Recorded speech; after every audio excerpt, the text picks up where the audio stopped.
I was cured, all right.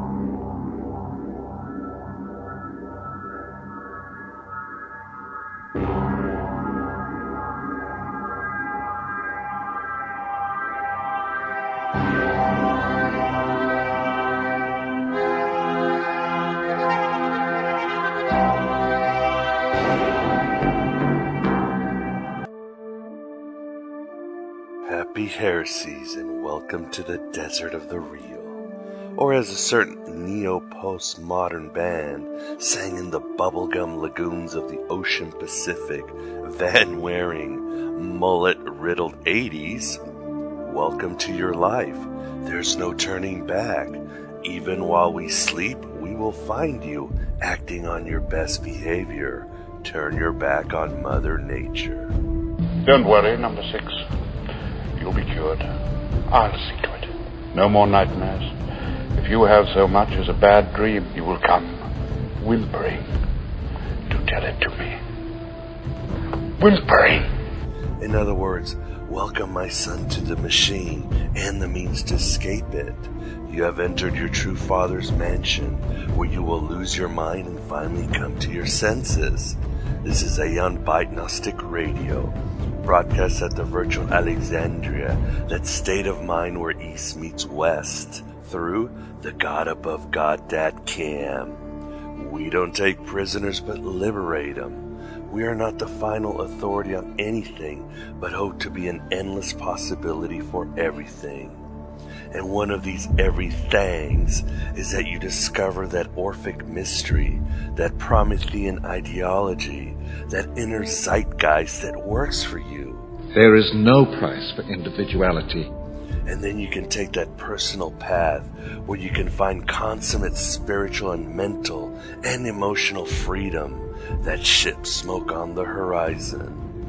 But sometimes the path won't work for you in the end, when it seems you're almost at the end. Why? Because at some point, that China girl singing Goblin King, known as the god of this world, will turn your path into a darkly MC Escher maze as soon as he feels you're closer to finding your misplaced childhood and fully unleashing your divine spark. And the Cosmocrator will dispatch minotaurs of political correctness to gore your clarity to shreds, and horny troglodytes of your guilty past that will sodomize your personality so hard your soul will walk bow-legged perhaps for lifetimes. I made you, and I can break you just as easily.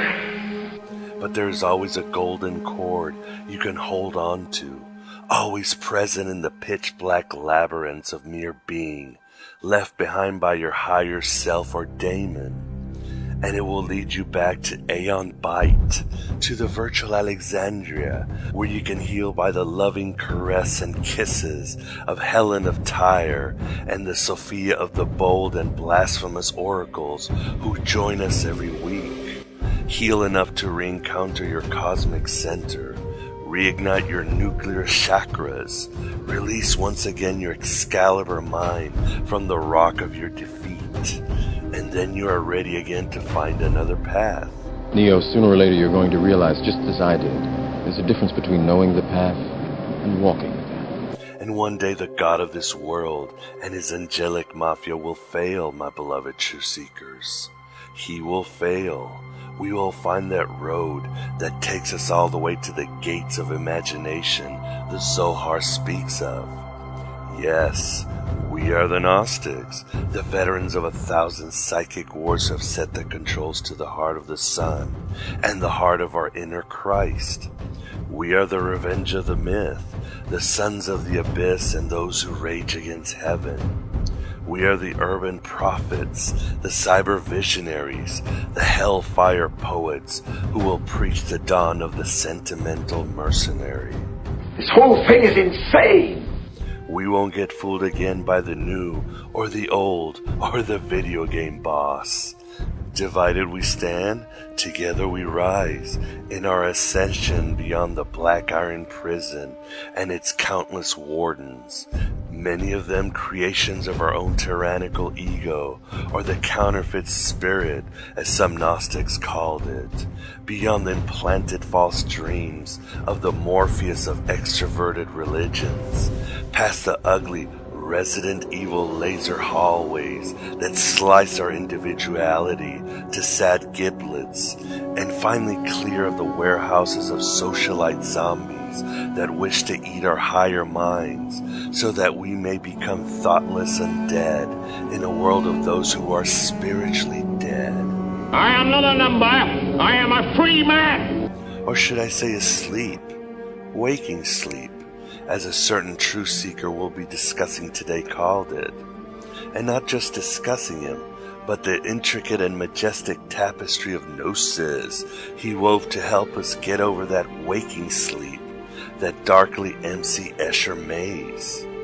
And that is none other than George Ivanovich Gurdjieff, the occult Rasputin, as some have called him, by the way he charmed Russian socialites, the Armenian magician, the P.T. Barnum, who might have fooled so many, but actually only revealed to people that they were already fools for buying into materialistic Xanadus. You see, none of it was real. It was illusion. Your art, your science, it was all a nightmare. Now it's done. Finished. He has certainly been underrated by New Age and their brainless paparazzi.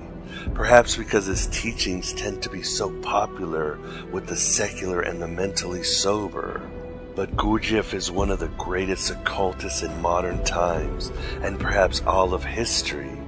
An individual whose influence matches that of Aleister Crowley or HP Blavatsky, who had a major impact on such thinkers as Osho, Alan Watts, Timothy Leary, Robert Anton Wilson, Frank Lloyd Wright, and many more.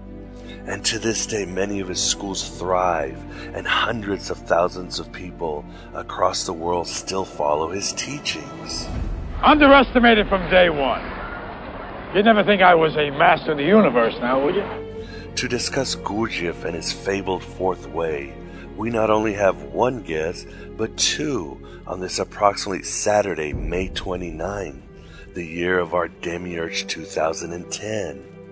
We have a threesome with the fourth way, my tag team two adroit truth seekers, scholars, and iconoclasts I'm proud to call my friends, although I don't know if that's mutual. I mean, who wants to be affiliated by some aging douchebag who calls himself a Praxis, an over-the-hill author and lay scholar, chain-smoking, freelancing duelist, and hack author whose mind is mostly in the clouds of his coffee? I am so alone. But with great honor, let me introduce Anthony Peake, author of The Daemon and Is There Life After Death, as well as a partner in heretical crime on Aeon Byte's sister series, Schrodinger's Diary, where we discuss his trailblazing ideas on the daemon and cheating the ferryman, and how it relates to Gnosticism, ancient and modern. Do the chickens have large talons? And certainly please allow me to introduce Andrew Philip Smith, author of a herd of books such as A Dictionary of Gnosticism, The Gnostics, and Gnostic Writings on the Soul. Andrew is also the editor of The Gnostic, a journal of Gnosticism, Western esotericism, and spirituality, which Anthony and I happen to be contributors of. I think by now Andrew actually has the word Gnostic and Gnosticism copyrighted. At least he should. But Andrew is also a partner in heretical crime as we plot an Aeon Byte book that should be out sometime later in 2010. It's 6 Degrees of Abraxas, whether Andrew and Anthony want to admit it or not. Mwahaha. I may sound like a lunatic, but I'm not crazy. Anywho, you should definitely check out Schrodinger's Diary, which you can access at our Stick'em player. And definitely download any programs with Andrew and his knowledge of Gnosticism, the Gnostics, and Gnosis that is as deep as a titan's vagina. Are you running a high fever? How could you conceive of something so idiotic? For more information on Anthony Peake, please visit his website, anthonypeake.com, and that is Peake. It includes a mesmerizing forum on not only his work, but a Pandora's box on the esoterica from some truly amazing minds and hearts around Gaia's fat hips. In fact, Tessa Dick, the widow of the great Philip K. Dick, author Stephen Taylor, and philosopher Karl Marx hang out there, and they've all been on Aeon Byte. Hey, another 6 degrees of Abraxas. You are so mercifully free of the ravages of intelligence. For more information on Andrew, visit him at andrewphillipsmith.com, and Philip is spelled with 2 L's.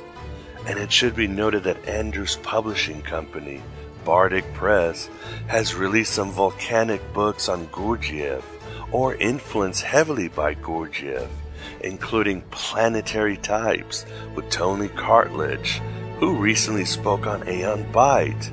Hey, there goes another 6 degrees of Abraxas. Have you considered therapy?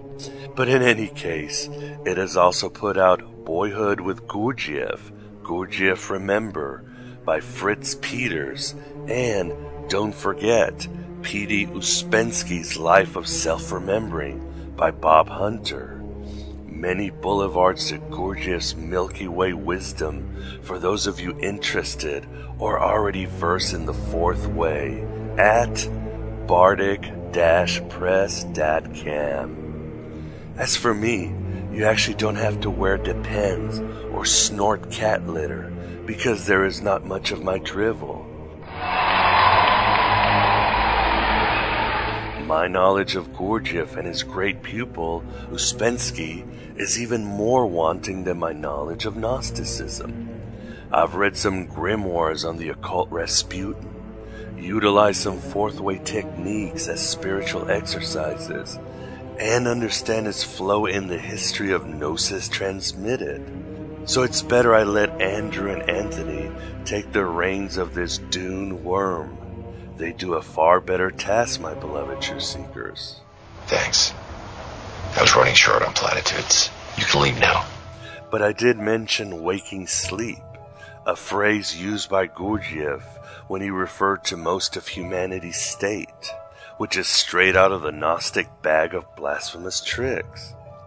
It's the same as the existential terms of ignorance, amnesia, drunkenness, nightmares you find soaked in Gnostic chronicles, as far back as Simon Magus and as late as the Wachowski brothers, or the movie Ink, or the anime series Neon Genesis Evangelion.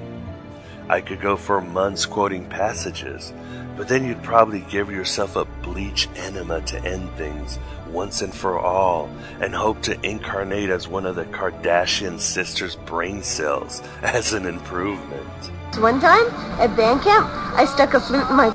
But a perfect example is in the Gospel of Thomas, saying number 28, where Jesus says, I took my stand in the midst of the world, and in the flesh I appeared to them.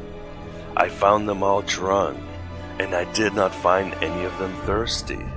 My soul ached for the children of humanity, because they are blind in their hearts and do not see.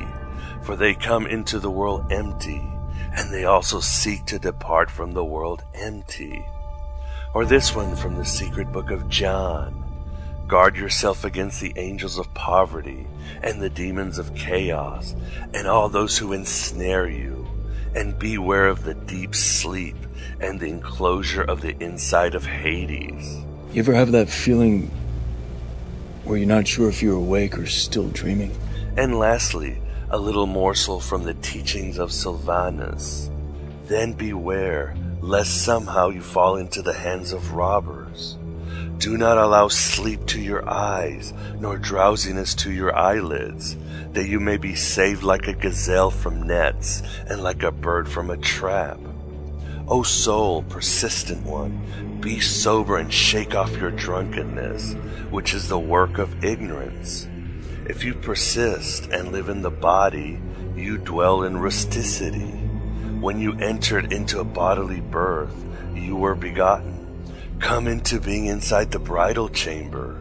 Be illuminated in mind. You ever had a dream, Neo, that you were so sure was real? What if you were unable to wake from that dream? And the waking sleep is just the tip of Gurdjieff's psycho-spiritual iceberg. And his life is also extremely interesting, my beloved true seekers, as well as controversial. Truly an individual who, even if you disagree with, wrote his own gospel and lived his own myth, which I hope you're doing right now before your road turns into that darkly MC Escher maze.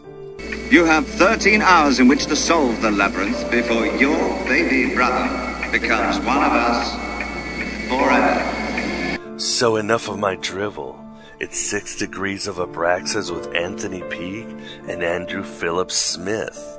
An Englishman and a Welshman with me, an Irishman, talking about an Armenian man. The empire never ended. So why don't we start with you, Andrew? Can you give us maybe a little bit of a history of Gurdjieff? And it seems you were very into him, weren't you? Well, I was part of a sort of non-mainstream Gurdjieff group that actually I wouldn't recommend now, but the mainstream Gurdjieff groups don't have the same trouble that that one did. So yes, Gurdjieff was an Armenian of Greek descent who was born somewhere between 1866 and 1877. He was rather shady about his personal details and indulged in a certain amount of self-mythologizing. So we actually don't know when he was born. But anyway, he grew up in Armenia, to the east of Turkey, in the Orthodox Church. He became interested in several questions as a young man about the nature and purpose of life and about certain paranormal events he'd witnessed. He traveled extensively for about 10-15 years east, or the Near East.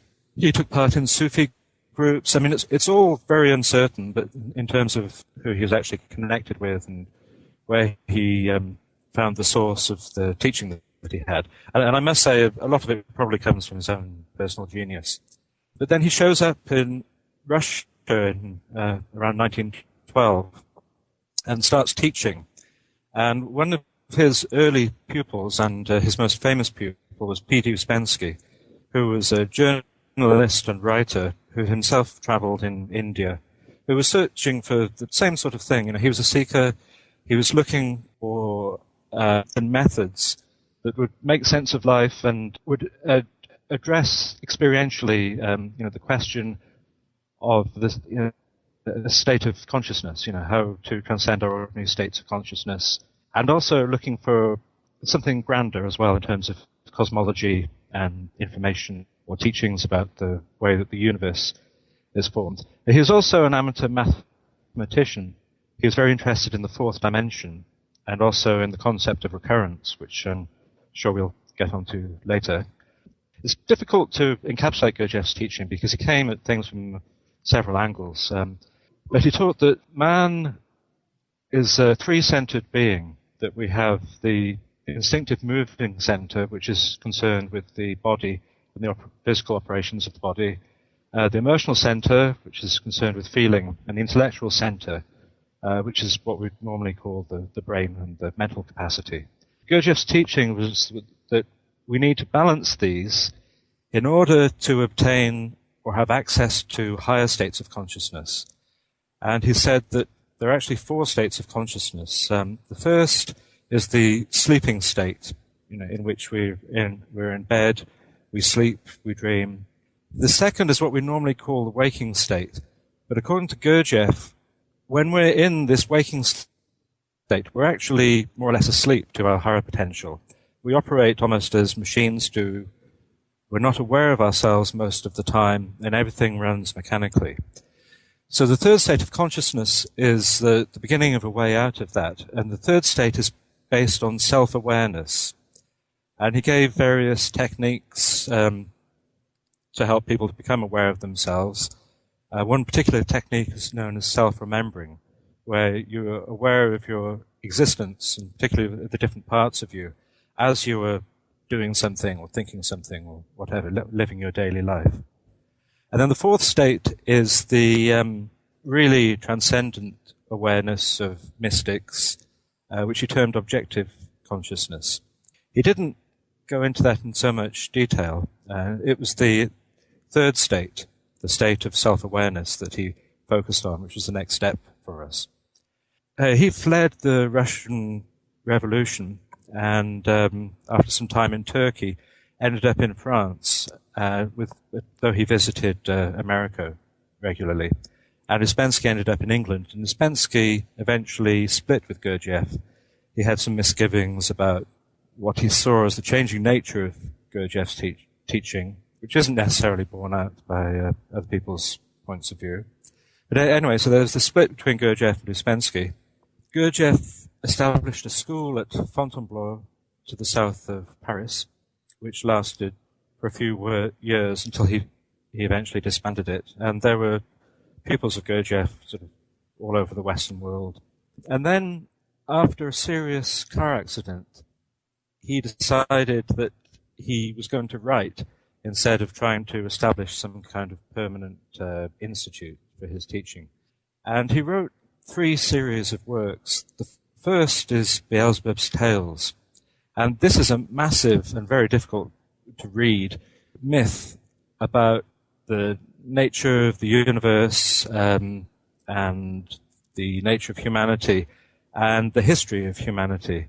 Basically, it has a sort of semi-science fiction setting, whereas the Beelzebub of the title was an angel who had somewhat rebelled against his superiors and was in exile in our solar system.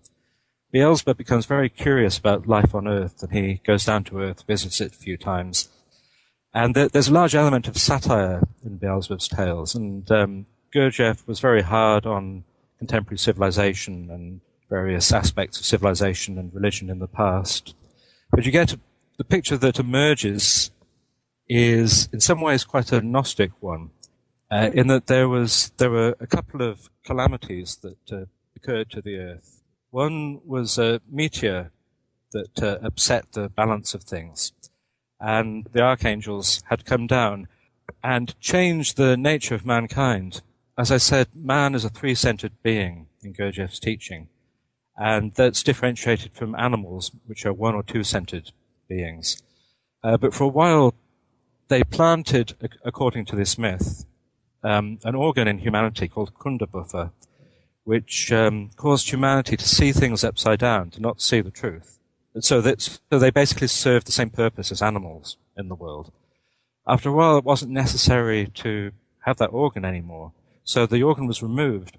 But the what he called the crystallized results of the organ Kundabuffer had made their way into contemporary civilization. So even though it's not necessary for humans to live in that way anymore, we do, because that's the way that our civilizations make us to behave and see everything. I didn't mention that sleep and waking, I briefly touched on it, but those are very important metaphors for Gurdjieff, which he shares in common with the Gnostics. So mankind is living in this state of sleep, and occasionally messages come down from above as prophets to try and point mankind in the right direction, a bit like the Gnostic revealer or redeemer figures. And then those teachings become corrupted, and another one has to come down, etc. So there's an awful lot of meat to Beelzebub's Tales, and it does take a lot of diligence to tackle.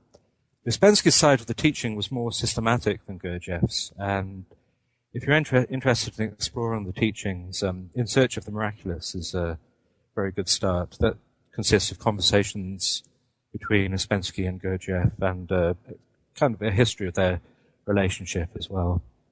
So, Anthony, so how does this tie in with your thesis? I'm assuming that the fourth way or the highest way ties in with the demon, doesn't it? Yeah, very much so. It was fascinating. By the way, Andrew, thank you for that wonderful synopsis of Gurdjieff. I've never been able to pronounce the guy's name correctly, but I always end up calling him Gurdjieff, but so forgive me for my ignorance on this.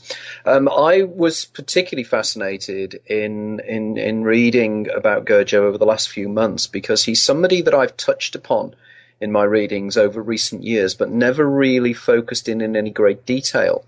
And I was quite surprised to discover the Sufi influence on the works of Gurdjieff as well.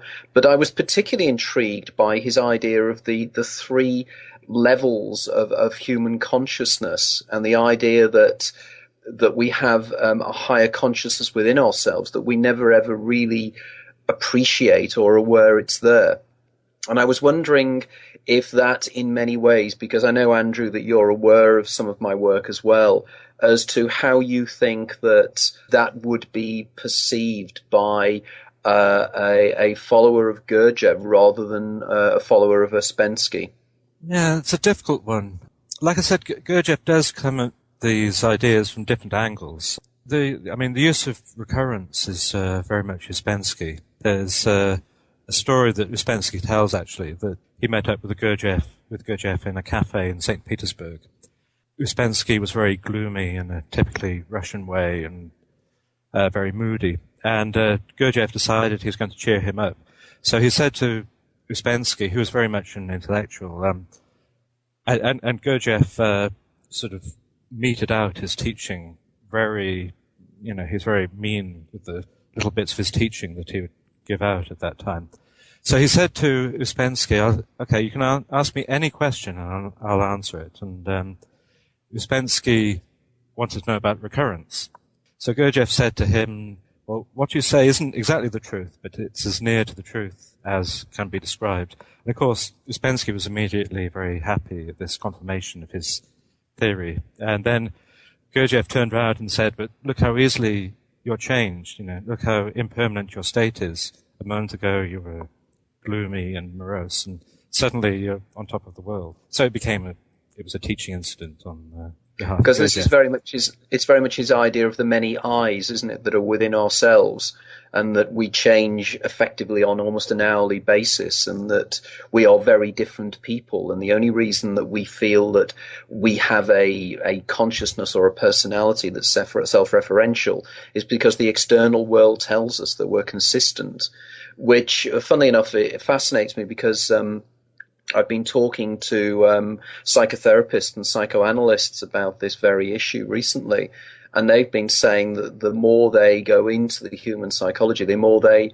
discover that, in fact, we are many, many personalities, and these personalities are quite different, and the skill is getting them to communicate with each other, acknowledge each other's existence to help us become a unified being, which is effectively what Gurdjieff was saying many, many years ago, wasn't it? Yes. Well, he had both ideas. For Gurdjieff, an eye is a fleeting thing. I need to adjust the volume on my headset. Then I talk in a stream of associations about Gurdjieff.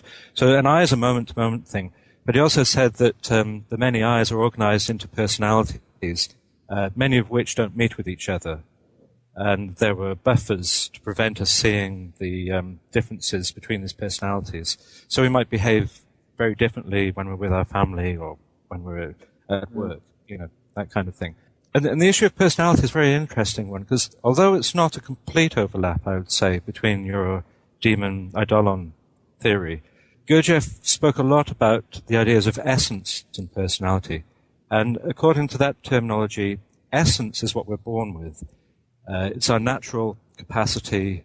Although it grows when we're children, eventually it becomes covered over with personality, which is the acquired education, the imitated acts that we have. So he said that mankind had essence and personality, and at least in civilized people, personality was to the fore, and it was an important part of the Gurdjieff work to uncover essence again.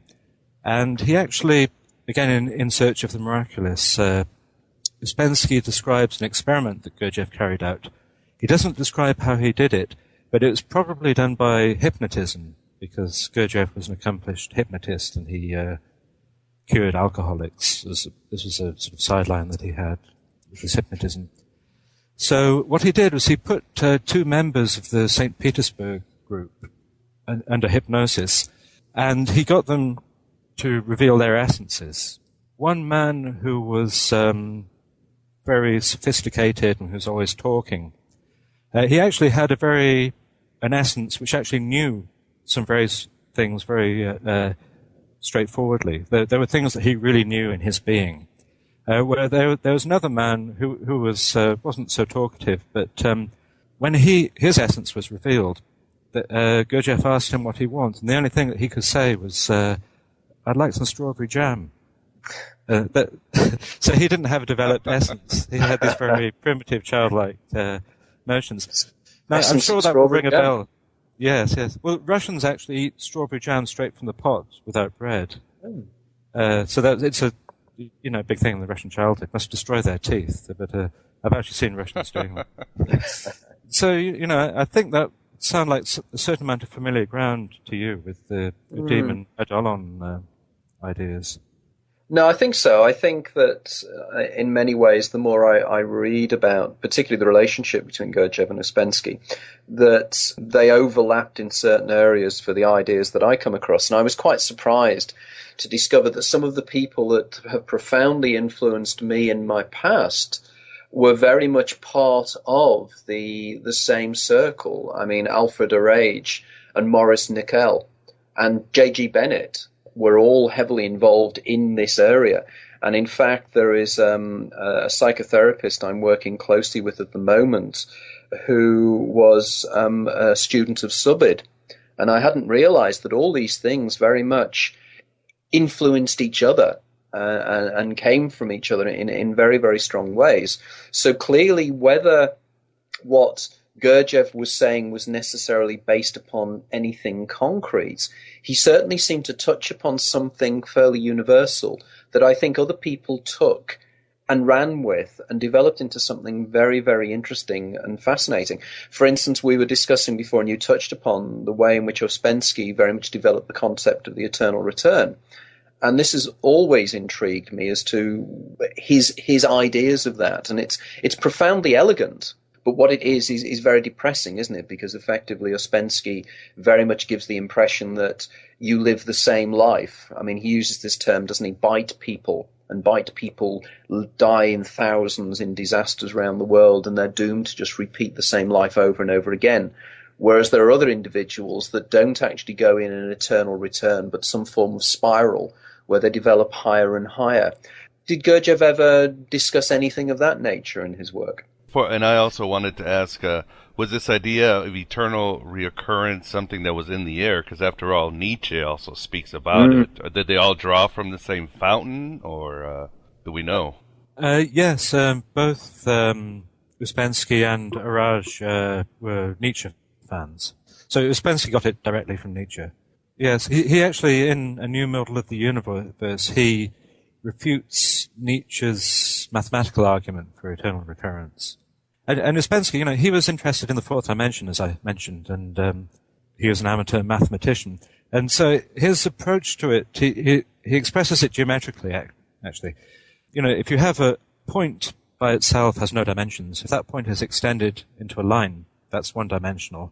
If the line is expanded perpendicular to it, so you have a series of lines, you end up with a square or something like that, which is two-dimensional. And then if you raise the square up and repeat it, you end up with a cube. So if you treat, let's say, just a moment in a person's life as the initial dot, then the lifetime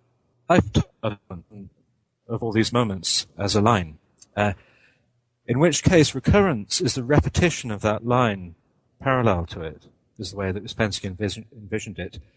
And then the cube is formed by sort of the escape from recurrence.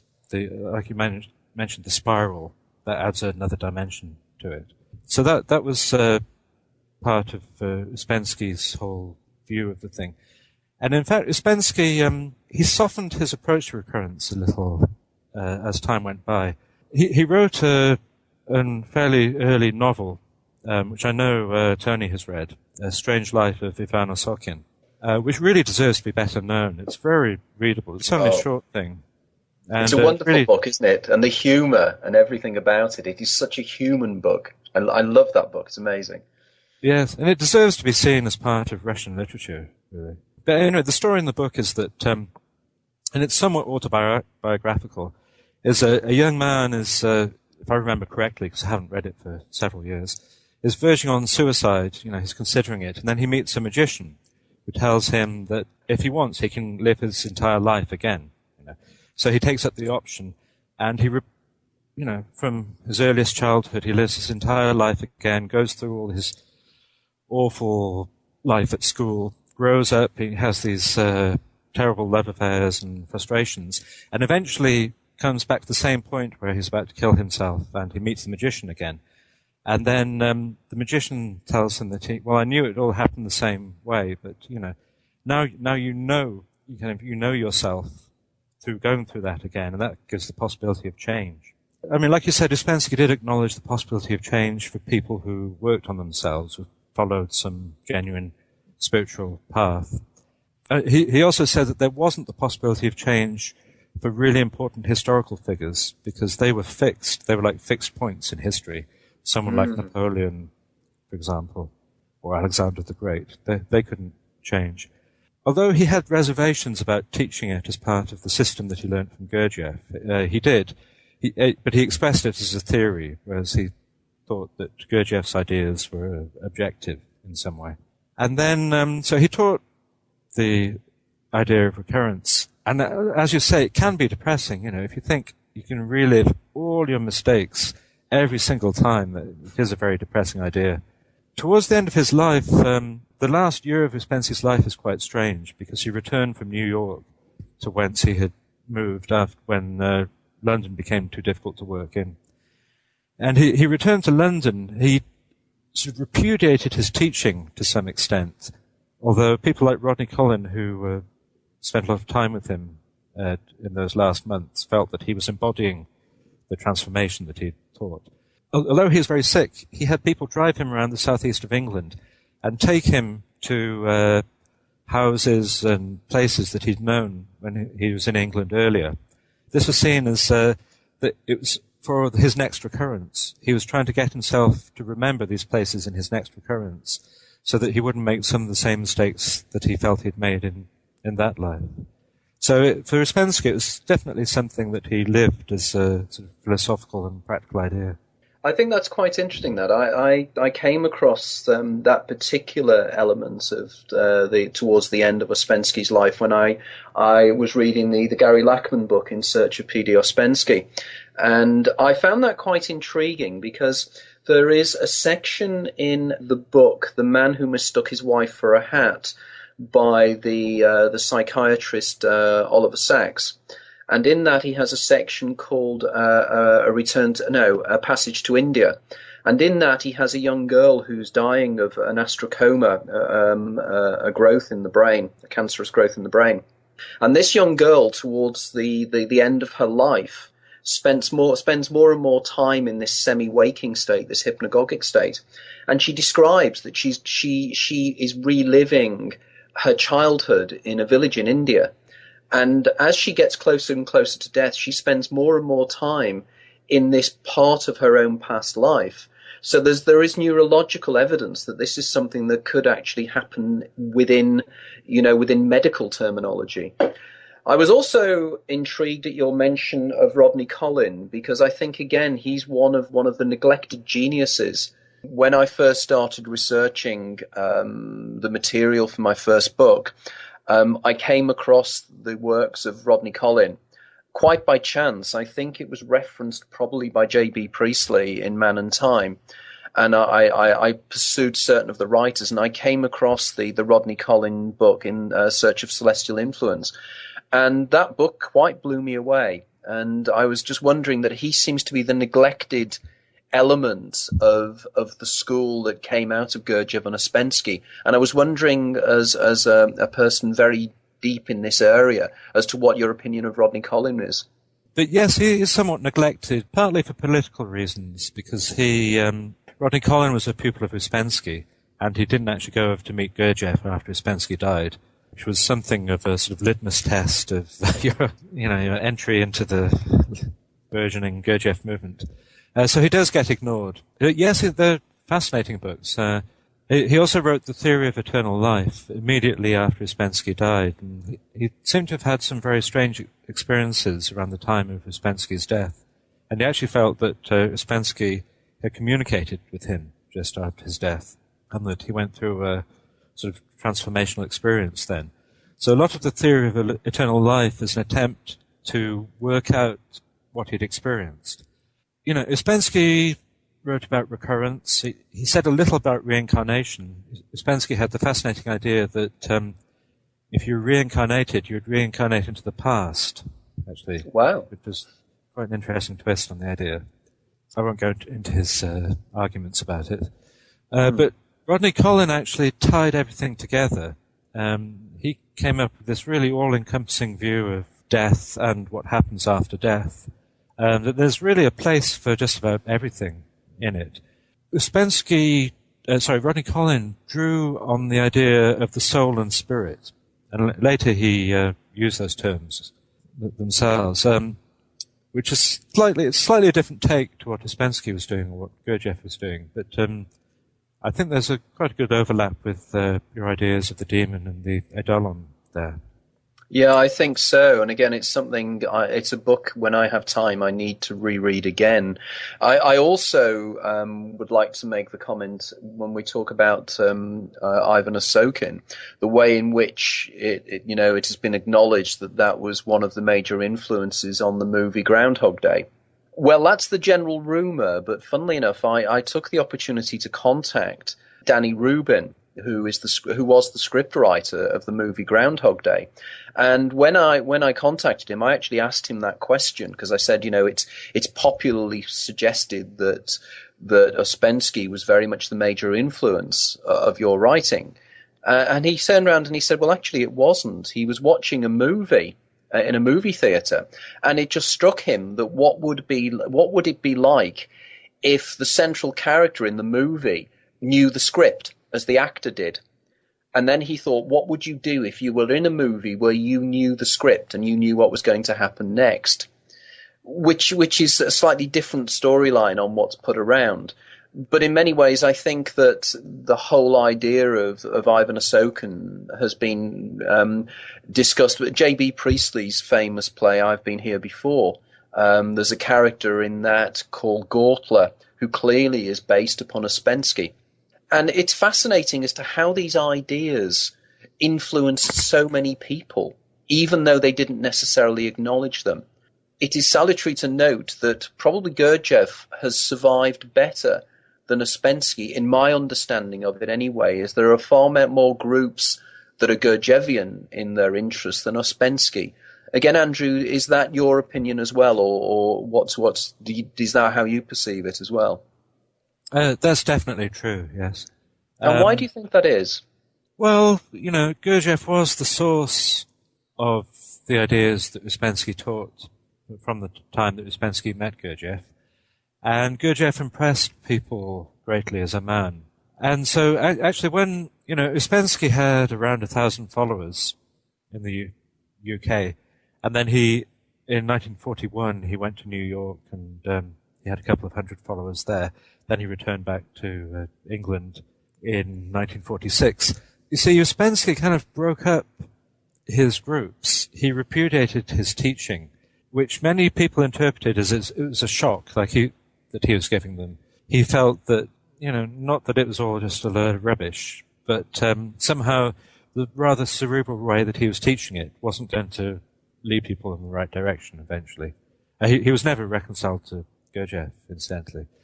So after Ouspensky died, Rodney Collin went off on his own way, and then the rest of the sort of major pupils of Ouspensky was split between those who went over to meet Gurdjieff and those who refused to because of Ouspensky's repudiation of Gurdjieff. So those who did go over to meet Gurdjieff ended up as part of the general Gurdjieff movement. Those who didn't held out for a long time, and then they still exist as the Study Society in London. and they have the house that Ouspensky used, their Collect Gardens. I think it's in Baron's Court or Earl's Oh, Court. really? That'd be interesting to check out. Oh, right. It is, yeah. But then Francis Rolls, who was the leader of that faction, he said that Ouspensky had told him in the last months, and Francis Rolls also spent a lot of time with Ouspensky, that somehow there was a missing method that they needed to discover. So he held out for a long time, and he tried out Transcendental Meditation, just as the Maharishi was coming to London. He was an early experimenter in it. Decided that wasn't it. And then there was an Advaita teacher, whose name I can't remember, and then he felt that was actually the method, the kind of meditation that he taught. The people who've been loyal to Ouspensky ended up adopting Advaita, and so the group, the Study Society, is still going, but they still incorporate ideas from Ouspensky, but they took this different path. So that's why Ouspensky is actually more widely read than Gurdjieff, because his work is so much... It's so much easier, isn't it? I tried to read Beelzebub, and I just found it impossible. You know, it's sort of myth and a very, very... He has a very, very turgid writing style, I think. But that possibly could be. I did hear that his Russian was very thickly accented as well, so that he was very much a Caucasian in the way he spoke and everything else as well. So maybe that's why his writing doesn't translate very well, possibly. Yes, well, there are a couple of views on it. Partly that he wanted to write in these extraordinarily long sentences to make people keep their attention on it. So it's an exercise in attention itself in trying to read it. But actually the English, I mean, he wrote it I think in Russian and Armenian, and then it was translated into various languages as it was being written. The English version is actually the primary version, but apparently the other translations aren't as difficult as the English version. And there was a revised edition of the English version published a few years ago, which is a little bit more readable, although the hardcore Gurdjieffians didn't like it because they got used to the old version now. It's a bit more readable, but not all that much, you know. Right, because I know the one thing that started to drive me crazy was his liking of neologisms, and he would bring in these wonderful new terms, and you think, gosh, is that Greek? Is it is it Armenian, or what? What does it mean? I mean, it's the law of seven. What is it you call that? Heptaparashinok or something, you know? Yes, and the law of three is tri Mazikamno, and there's the Kesjan body and Handbledzoin, and there's one after the other. I mean, you need there's a sort of dictionary and guide published, and you really need that to hand to go through it. It's like reading Lord of the Rings, isn't it? You know. Yes. However, Meetings with Remarkable Men is actually very readable. Have you read that? No, I had, amazingly enough, when I was at university, I bought a copy of that, Picador, I think it was. You know, those wonderful books that had the white sides to them. And somewhere in my collection, there must be a copy of that. And I must read it. And I think after doing a little bit of research recently in the whole background of it, there are so many books that I still need to read. You know, you get very frustrated, don't you? I'm glad that my hypothesis, if it is true, means that next time I live, my daemon will know which books we haven't read and will guide me to those books I didn't read this time round. Andrew, the one thing that's controversial about Gurdjieff, of course I'm mispronouncing his name as well, but so be it, is his idea, well, it wouldn't be controversial to the ancient Gnostics and a lot of the ancients, but the fact that not all humans have a soul. The soul was a luxury for most people. Yes, well, again, there are different takes on this. He came at things from different angles. But he said that, actually, that we don't have a soul. We're not born with a soul, but we have to make it. And we make it through conscious labor and intentional suffering. So he did use the word soul. He's using the word soul in a particular sense here, and he did have other takes on that idea. But yeah, so his idea, I mean, he has a complicated cosmology, which is fascinating, which ties into this whole issue. As we're born with just a physical body, but we can create higher bodies within ourselves. And the first one in Beelzebub's tales is called the Kesjan body, which is the body of the soul. So if you don't form a Kesjan body, according to this particular take on his teaching, when you die, you die. You die like an animal. And in the Armenian language, that Gurdjieff grew up speaking, there are actually two words for death. And in some other languages, actually, like Romanian, you can die like a human being dies, or you can die like an animal dies. And in fact, this is one of the sort of stark choices that Gurdjieff gave his pupils later in life. He told them, if you work on yourself, you can die like a man, like a human being. If you don't, you'll die like a dog. Strong stuff. So if you try to remember yourself, if you do what you call conscious labor, you can form a material within yourself that can survive death, which you call the Kesjan body. But this isn't actually completely immortal. That will survive death. But there's also a higher body beyond that is really this kind of divine body that you can build that will give you immortality and make you sort of on a level with the angels and archangels. At least that's the take in Beelzebub's tales.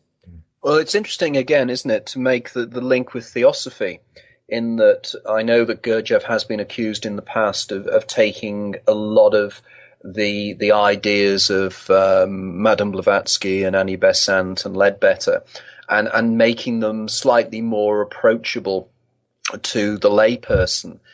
Now, intriguingly enough, recently my work has become particularly interesting to theosophists, and a lot of theosophy groups are actually picking up the implications of the Daemon Eidolon dyad and analyzing it in this way. It seems that Gurdjieff had a kind of a watered-down version of this with and forgive my ignorance on this, but as I understand it, he thought that he suggested there were 3 stories in the body, and there was the more animalistic 3 at the bottom, then there were 2 in the middle located in the chest, and then there was the higher area, which again could be equated with my demonic consciousness, for want of a better term, that actually has the memory of past lives.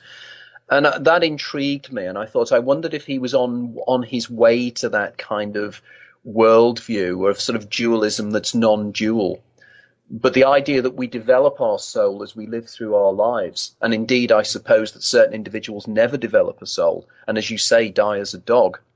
But I'm fascinated by this idea that linguistically there are certain languages that have 2 ideas and 2 words for the concept of death. And Romanian being one of them, because my first book has just been translated into Romanian.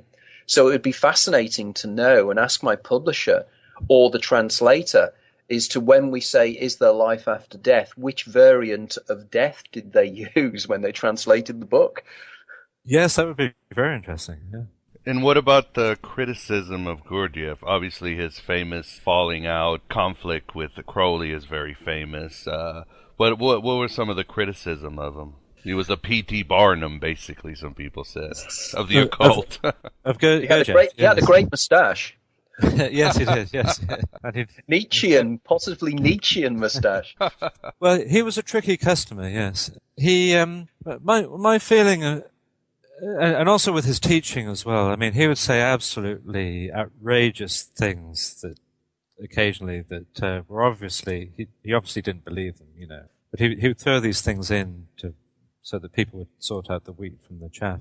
Yes, he was, I think that was part of Ouspensky's problem with Gurdjieff. You know, Gurdjieff traveled in the Near East, for 10, 15 years. And, I mean, he said that he actually managed to disguise himself as a Muslim so he could visit Mecca. And he describes this incident in Meetings with Remarkable Men, where when he was trying to earn money, he caught sparrows, he painted them yellow, and he sold them as canaries.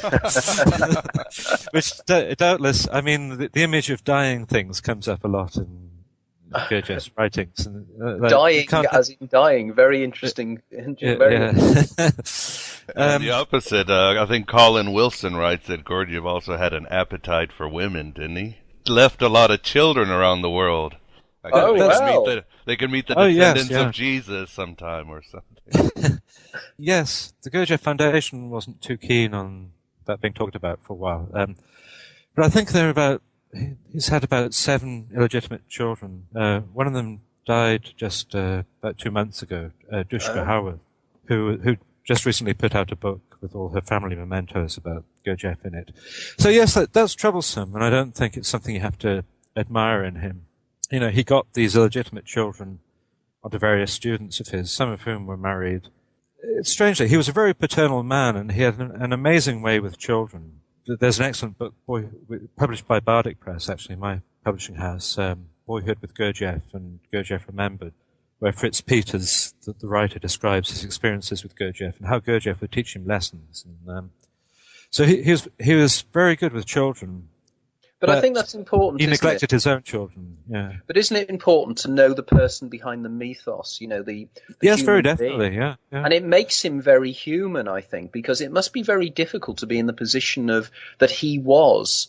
You know, as a very person that people were fascinated by and wanted his attention at all times, you know, and when push comes to shove, he was still a human being, and clearly women found him electrically attractive.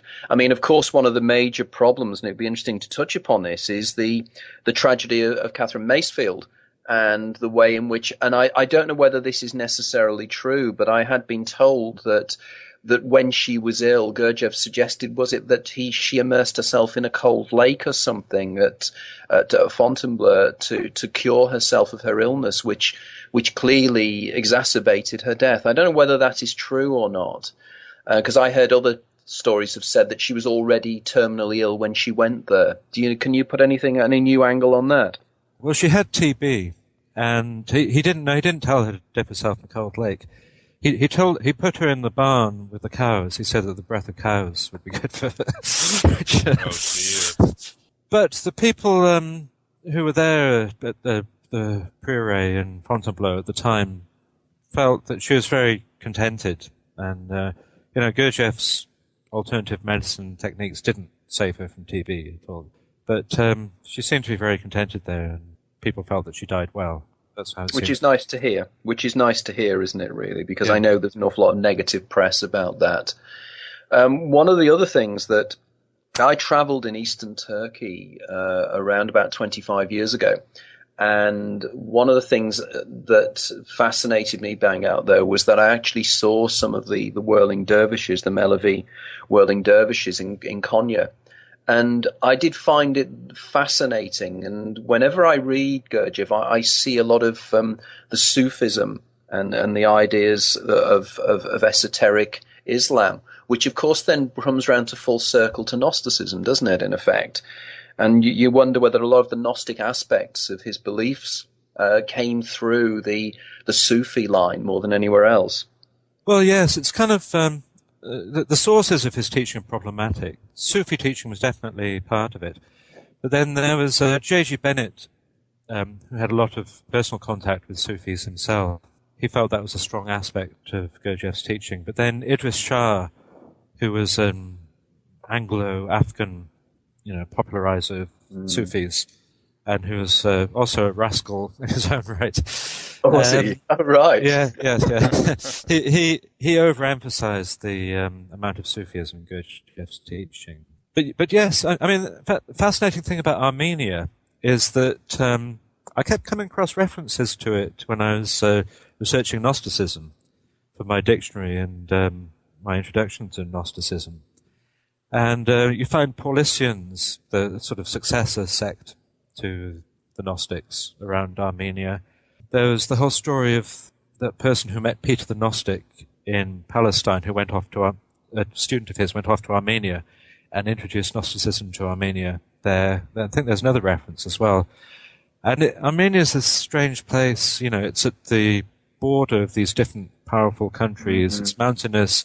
It can preserve ancient traditions. And Gurdjieff himself describes meeting Yazidis. They're fascinating, a very ancient sect. And, the most famous thing about them is the circle. Just like the title, I think it's a play by Brecht. The Caucasian chalk circle. Chalk circle. That comes from the Yazidis. Yeah, Caucasia, is that whole area. Of course, I'd never made that link. So Gurdjieff describes as a child how there were these Yazidis in the town.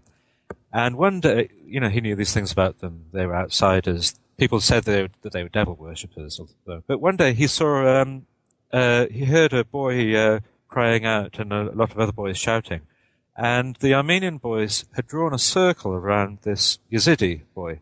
He couldn't get out of it because they have this kind of taboo that if there's a circle around them, they can't escape it.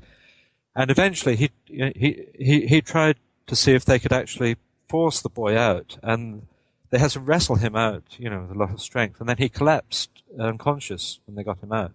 This was one of the sort of conundrums that started Gurdjieff off on his search. What's going on here? What kind of power can that have over somebody? Yeah.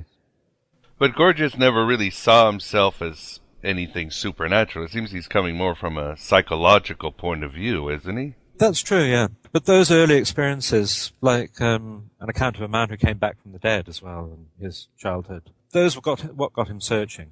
We were talking about the dualist view. Gurdjieff isn't a dualist, although in certain ways, he gives this stark choice between being awake, being asleep, dying like a dog, or being able to die like a human being, living like an animal, or living like a human being. But his cosmology is actually panhylic, that everything is material. Maybe I'll just give a brief outline of his cosmology. The role of God in his cosmology is a kind of deistic role, which he calls the absolute, most commonly. So you have God, the absolute, all eternal, all encompassing, all loving God, who creates the universe because the place of his dwelling was diminishing, and Gurdjieff used the term the Holy Sun Absolute as the dwelling place of the Absolute. So he realized that time itself was diminishing the place of his dwelling, and if that continued to happen, then there would be problems with his eternal absolute God. So he created the universe as a way to compensate for that. The creation of the universe was meant to offset this diminishing of the place of his residence. According to Beelzebub's tales, there was an initial creation which didn't quite work out properly.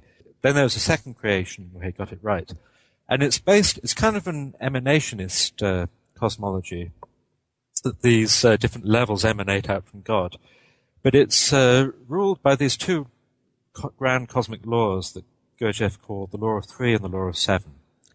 And the law of three stipulates that for any new arising or for any new event to happen, you need three aspects to it, which he called the active, the passive, and the neutralizing force, or the affirming, denying, and neutralizing.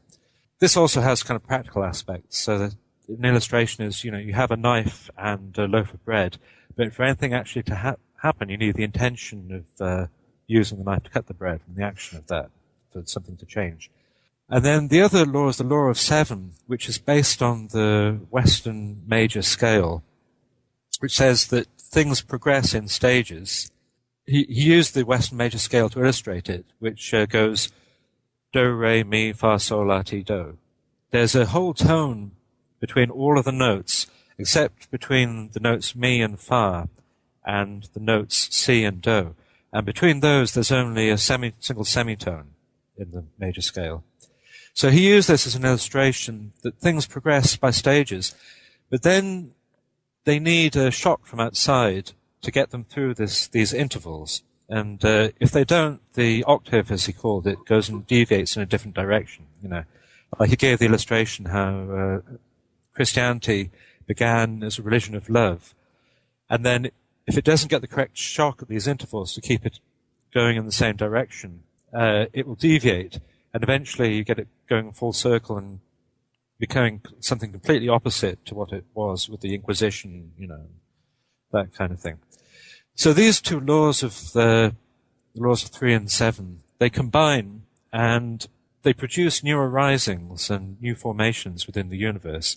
The universe emanates out. They actually used sort of 19th century planetary and solar cosmology, that kind of thing, to illustrate it. So instead of sort of the 7 levels of classical cosmologies, like the Ptolemaic one, where you have the planets, Gurdjieff was that you have the absolute, then you have all stars, then you have the galaxy, then you have individual suns and the solar system. I'm sure I've missed one out there. Then you have the influence of the entire planets, then the Earth and the Moon. So Gurdjieff's cosmology is actually panhylic, and as matter gets formed from all these combinations of things, it sort of settles on different levels, and he called these different levels hydrogens, and he gave them numbers. And it's actually, the way that this all meshes together is beautiful. if you've heard of the Enneagram, that comes from Gurdjieff as well, and it ties these things up. Yeah, that fascinated me as well. The whole idea of how he developed that, from the Kabbalah, didn't he? And it's a very Kabbalistic, and it's structure almost. Yes, I mean, there's no indication that the Enneagram sign actually existed before Gurdjieff. People have tried to That's find what I've heard. That's what I've read. What would be the ultimate culmination of man? Like for Anthony, it's the integration of the daemon and the eidolon. And Gurdjieff is what? Escaping the universe, or what is the ultimate? In Beelzebub's tales, it's these forming the higher bodies that will survive death, and then enable you to assist in the universe with the aims of the absolute, And So also, you're still in the universe. You can't get out. You're still in the universe, yes. And like I said, Gurdjieff, he's panhylic. Everything is material. Everything from rocks and wood and water, the different parts of your body, to the kind of energy that animates the body, your thoughts, emotions, higher emotions, and, even the most divine kind of energy is all different levels of matter in Gurdjieff. But I think in many ways that's very much applying the latest ideas in quantum physics, isn't it? Because if you look at quantum physics now and you analyze the nature of matter itself, and you go down inside the atom, you find that it breaks down into quarks, and then in quarks you then have string theory. But effectively most of it is empty space anyway. So I think Gurdjieff was quite right to say what we're doing is we're confusing the two. Matter and non-matter doesn't matter. I didn't mean to say that way. But effectively, that is very much the way it's coming. And I put something on my forum about this only today to say this as well. So anyway, that's my angle on the thing anyway. Yes, it's very, very interesting. I mean, Ouspensky got as far as relativity and the electron, but I don't think he really delved into quantum physics, and nor did Rodney Collin. I'm not sure if J.G. Bennett was a real scientist, so he undoubtedly knew about it. But I don't recall if he really tied that into these cosmological ideas. It is ours, we made it. What are you talking about? We fashioned this city on stolen memories. Different eras, different pasts, all rolled into one. Each night we revise it, refine it, in order to learn. Learn what? About you, Mr. Murdoch. You and your fellow inhabitants. What makes you human? And there you have it, my beloved truth seekers. Anthony Peake and Andrew Phillips Smith on the psychospirituality, legacy, and deep impact of George Ivanovich Gurdjieff. And what are your thoughts on whether all humans have a soul? Have you ever wondered if perhaps not all people store a divine spark? Does a person need to earn his immortality? And can he lose it? Bruce Chilton was on Aeon Byte a few weeks ago, summoning in that 6 degrees of Abraxas, and made a sober case that ancient Jews and Christians, even perhaps Jesus himself, believe similar concepts to Gurdjieff on the spirit. Can a man lose his soul if he gains the world? What are your views? And I'm sure you've gotten some of the Gnostic elements in his intricate and often beclouding system. But here are a couple of quotes from Gurdjieff that might remind you of the know thyself ingredient of gnosis and the Gnostic crusade against the counterfeit realities, the artifact of Philip K. Dick, or simply the machine, as I often call it. Here they be. Self-observation brings man to the realization of the necessity of self-change, and in observing himself, a man notices that self-observation itself brings about certain changes in his inner processes. He begins to understand that self-observation is an instrument of self-change, a means of awakening. Gurdjieff also said, a considerable percentage of people we meet on the street are people who are simply empty inside. That is, they are actually already dead. It is fortunate for us that we do not see and do not know it. if we knew what a number of people are actually dead and what a number of these dead people govern our lives, we should go mad with horror. And lastly, from the occult Rasputin, without struggle, no progress and no result. Every breaking of habit produces a change in the machine. And that's why you came to the district of the virtual Alexandria called Aeon Byte, to end your waking sleep, stop being so mechanical, and become more divinely organic. Again, for more information on Anthony Peake, author of The Daemon and Is There Life After Death, please visit his website, anthonypeake.com. And again, that's Peake, P-A-K-E. And check out our sundries at Schrodinger's Diary, which you can find at the Stickum Player. For more information on Andrew Philip Smith, author of A Dictionary on Gnosticism and the Gnostics, please go see him at andrewphilipsmith.com. Philip with 2 L's, please. Excellent scholars and authors who bring new breath and new angles into the esoterica and the world itself, my beloved truth seekers. And I should announce that Aeon Byte has just been syndicated to Progressive Blend Radio, which means another baby step in the Gnostic revival and the revolution in the name of Hypatia of Alexandria. Aeon Byte episodes will be broadcast every night at 11 p.m. Eastern. Once this was called Coffee, Cigarettes, and Gnosis in the Caliphates of Rabid Atheism. Now it's Aeon Byte in the colonies of Rabid Liberalism. Strange places we find ourselves, though, but the armies of Seji and Bythos must congregate to do battle against the hordes of hell in the fields of the True Seeker Warrior. So please check it out at, surprise, ProgressiveBlendRadio.com. A new chapter and new possibilities.